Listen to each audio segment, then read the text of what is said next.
Okay. This is not exactly a Bible question, but I was asked this and it's fun. I'm going to answer this. This is from Kay. Thank you, Kay, for asking this question. She asked, who are 5 of my favorite non-fiction writers? And by the way, I almost exclusively read non-fiction.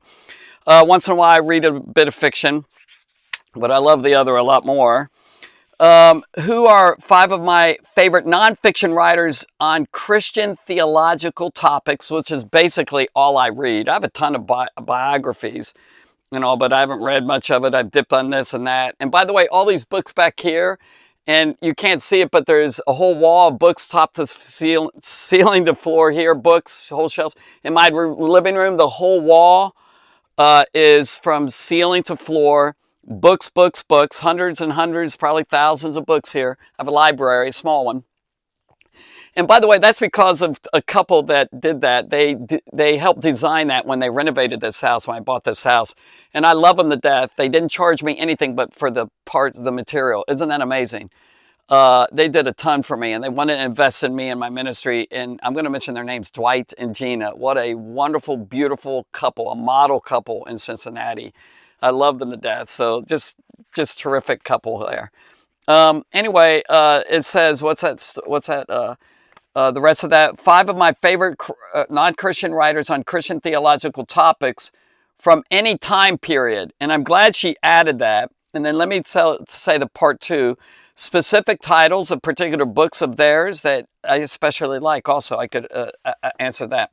All right, well, I wrote these down. I actually walked around my house. I said, who do I like? And it's embarrassing, by the way. In a way, it is embarrassing. In another way, I'm not feeling guilty about it. I have a ton of books, and I haven't read them.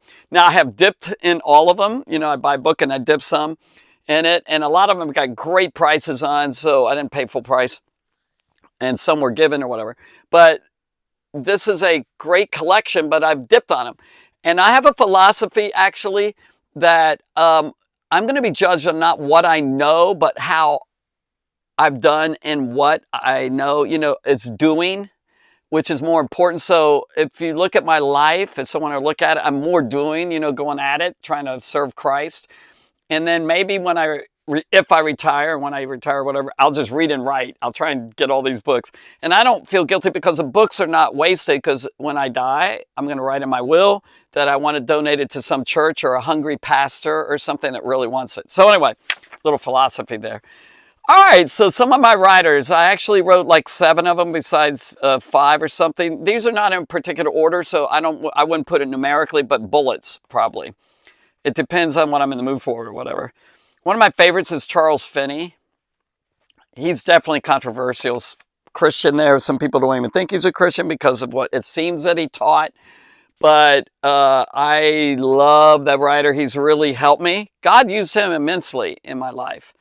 And anyway, I see his viewpoint, and I don't think they do. Or God used him, and maybe I misinterpreted, but I got it right. And Charles Finney, I'm sorry.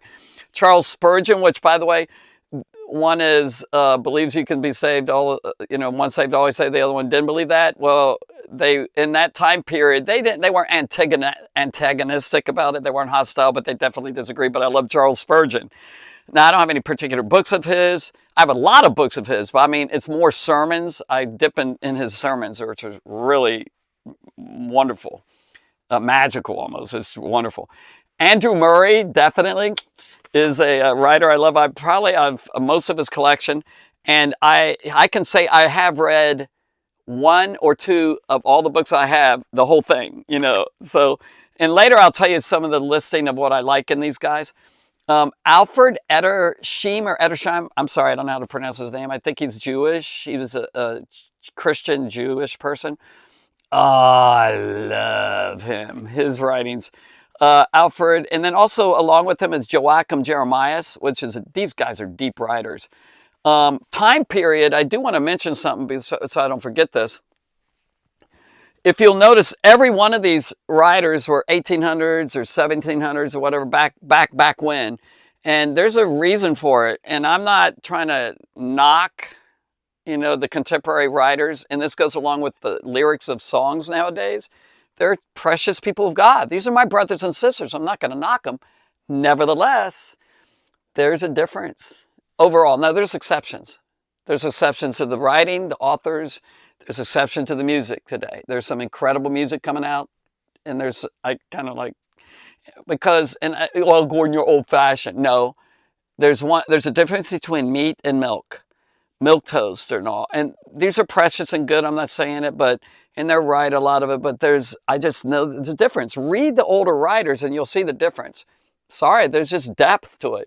Their vocabulary and their writings, and this includes the hymns and the lyrics, the writings of these guys just were monumental and deep.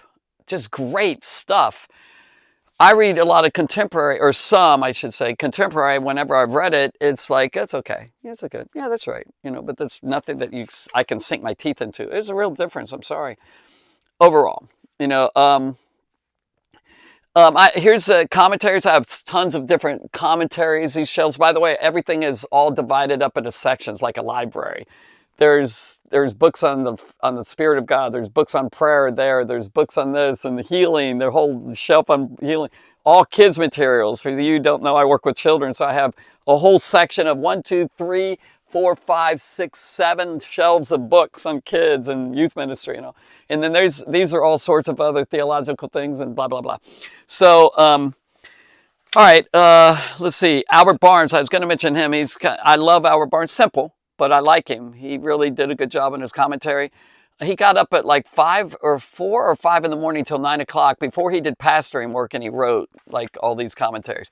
Matthew Henry's good, and then there's, oh my goodness, I've read some of the modern ones. They're pretty good, the commentaries. As a matter of fact, some of the commentaries nowadays, like some of these back here, New International, like the expositors, and then the Anchor Dictionary. I love Smith's. All right, I'm going on and on. There's some really good stuff in that. But I like them. Let's see. I love Joakim Jeremias, if I pronounce his name right. Really deep. He and Alfred were awesome. George Whitefield is another writer I like to write.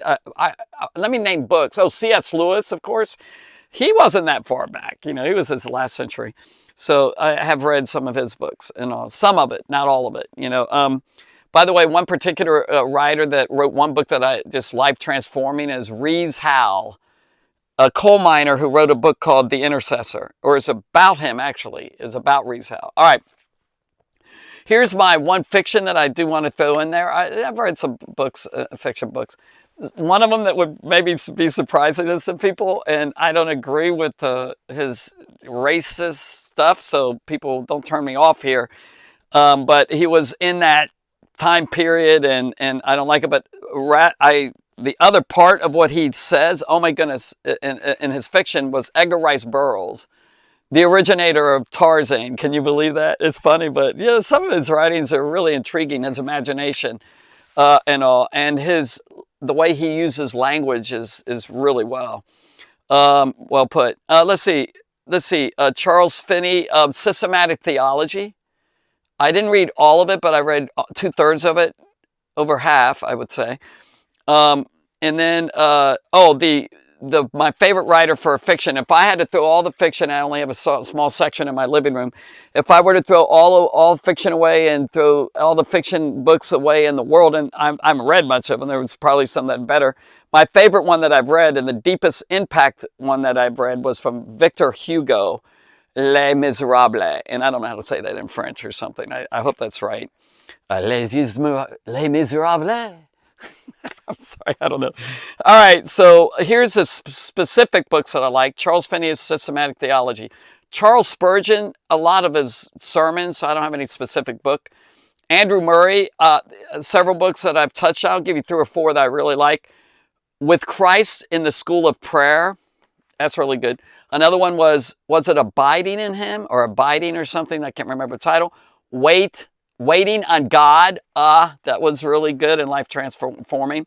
And another big book that he loved, not big this way, but really impactful book, is Intercessor, The Intercessor. Alfred Edersheim is his the times. Oh, I can't. Something in Times of Jesus Christ. Oh, I love that book. Well documented. Well, they did their homework.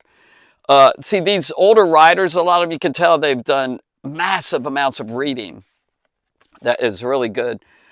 George Whitefield, his journals. I've read most of his journals, or at least half of his book or something.